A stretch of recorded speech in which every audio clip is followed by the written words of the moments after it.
it doesn't usually bode well for peace talks when the attendance of one of the principals is still up in the air on the eve of the gathering.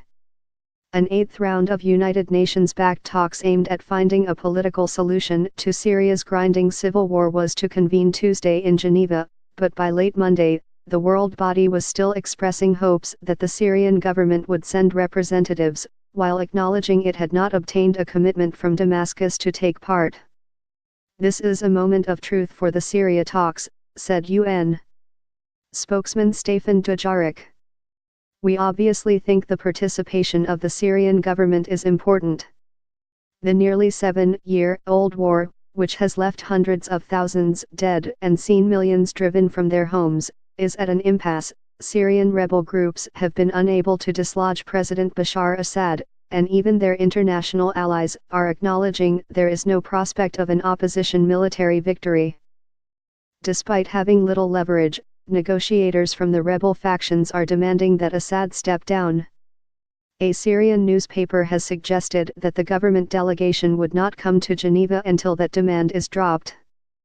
The tide of the war turned in 2015, when Assad's powerful patron Russia intervened militarily in the conflict. Since then, rebel forces have lost their footholds in all major Syrian cities. The United Nations has sought to defer decisions on Assad's future in hopes of bringing a halt to fighting and taking the first steps toward a political transition. The UN's Special Envoy for Syria, Staffan de Mistura, has called for UN-supervised elections under a blueprint backed by the Security Council.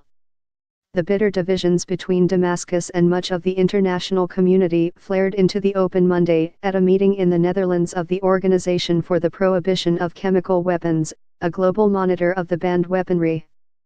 Syria's Deputy Foreign Minister, Faisal Miqdad, repeated angry denials that Assad's government used a nerve agent in April to attack Syrian villagers in a rebel-held area, killing dozens.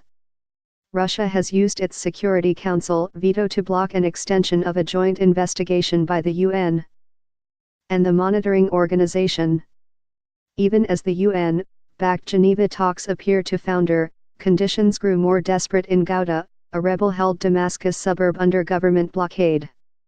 Activists reported more than a dozen deaths in weekend airstrikes by government forces, and the UN says shortages of food and vital supplies have left about 350,000 people in critical need in the enclave.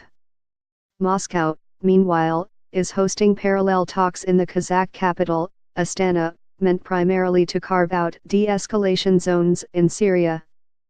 But in a signal of broader ambitions as a Mideast power broker, Russia, together with Iran and Turkey, is calling for talks in the Russian city of Sochi aimed at reaching an overall political settlement in Syria.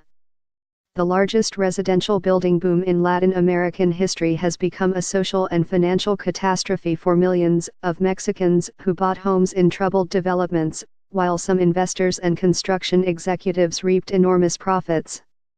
Video by Jessica Q.